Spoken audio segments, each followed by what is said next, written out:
Here are a few questions from section 3.1 where we're working with the chain rule. We're only asked to find dy dx on these questions, and we're not really given a whole lot of information about how to simplify our answers. So that's something I'm going to point out as we work through them.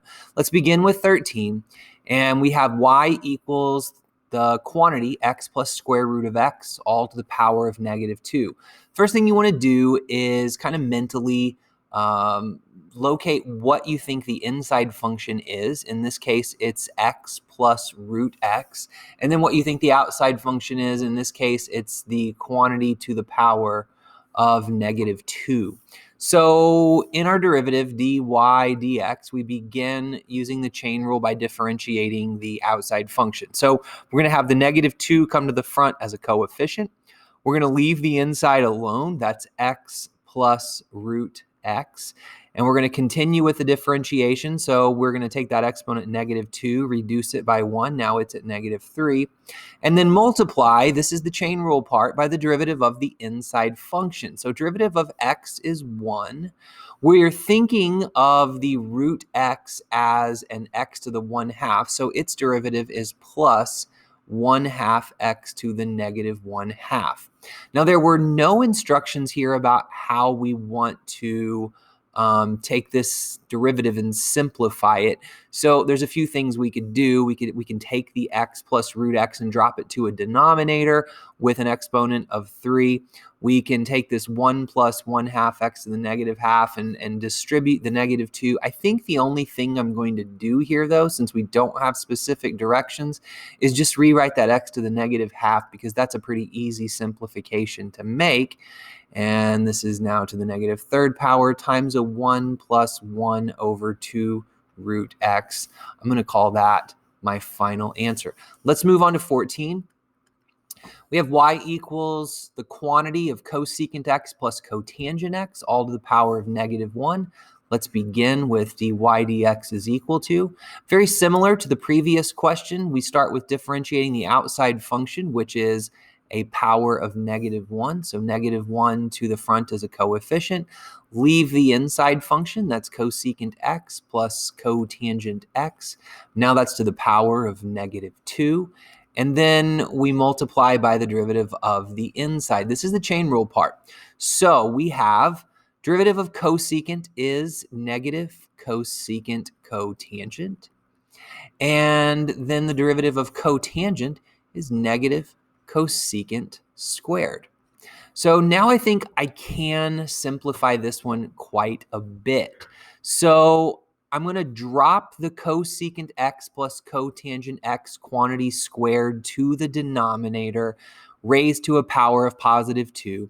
I'm going to take the -1 and distribute it into the negative cosecant x cotangent x minus negative cosecant squared. And then I'm also going to factor out that common cosecant x in each of those terms, all at one time. So that's several steps here. If you want to pause and rewind and see what I said there again, and then pick back up, that sounds like a good idea. So I'm factoring out the cosecant x. That's going to leave me with a cotangent x plus cosecant x. And you can see here, this cosecant times cotangent is the same as the first term here. The cosecant times cosecant, there's the cosecant squared. And then these are all positive because I've distributed the -1. And then this is all over a cosecant x plus cotangent x quantity squared. And the reason I wanted to simplify this question is because I kind of was able to see 2 steps ahead. This cotangent plus cosecant is the same as the cosecant plus cotangent on the bottom. So it's actually able to be canceled, at least one of these 2 in the denominator. So we have a final answer of cosecant x over cosecant x plus cotangent x. I'm going to box that one in.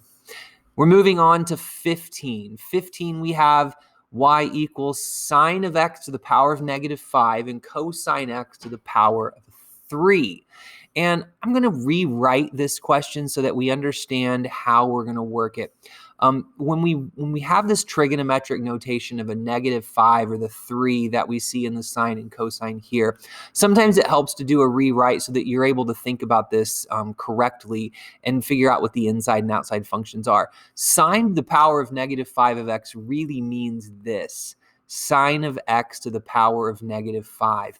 And cosine cubed of x really means this: cosine of x quantity cubed. I think rewriting those functions like this, it makes it a lot easier to see what the inside function is, sine of x or cosine of x, and what the outside functions are as well. So that makes the derivative much easier to find. Let's begin. dy dx is equal to, so on the first term, -5 is coming to the front. We are leaving the inside function, sine x. We are now taking that exponent down by 1, so it's to the -6th. And then we're multiplying by the derivative of sine x, which is cosine x.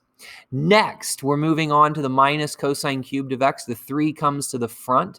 We leave the inside function, so now that is a cosine of x. We drop the exponent by 1, so that's squared. And then we multiply by the derivative of the inside function, which is negative sine of x. So to simplify this one a little bit, I'm going to write it as -5 sine to the -6th x times cosine x minus a 3. Actually, it's going to end up being a plus, isn't it? Because we've got -3 times a negative sign. So plus 3 cosine squared of x sine of x. So you might notice that there is a common factor of a cosine here, but I think I'm just going to leave this question and answer alone and move on to number 16. So on 16, we've got y is equal to x cubed times a 2x minus 5 quantity to the 4th. So here, this one different than the last few. We have a product rule here. This is an x cubed function times a 2x minus 5 function to the 4th. So we need to go with a product rule first. We'll have a chain rule inside of it. Here we go. dy dx is equal to the first function, x cubed, times the derivative of the second. That will be 4 to the front. Leave the 2x minus 5. That's cubed. Now by the chain rule, times 2. 2 is the derivative of 2x minus 5. Plus the second function, 2x minus 5 to the 4th, times the derivative of the first, and that's going to be a 3x squared. Let's clean this up a little bit. In the first function, I see 4 times 2 times x cubed, so we're going to call that 8x cubed, and then that's times a 2x minus 5 to the 3rd. Next, in the second term here, we have a 3x squared that's going to come to the front, 3x squared, and then that's times a 2x minus 5 to the 4th. So I'm going to box this in. Some textbooks, professors, teachers, students leave this answer as it is in 2 separate terms. Others will take this a step further and factor out a common factor and simplify from there. I'll show you what I mean. Notice that both of these terms contain an x squared at minimum, and they both contain a 2x minus 5 to the 3rd at minimum. So you can actually factor out an x squared and a 2x minus 5 to the 3rd. That leaves over in the first term an 8 and an x. In the second term, that leaves a 3 and a 2x minus 5 to the 1st. So here we really have 8x plus 6x minus 15.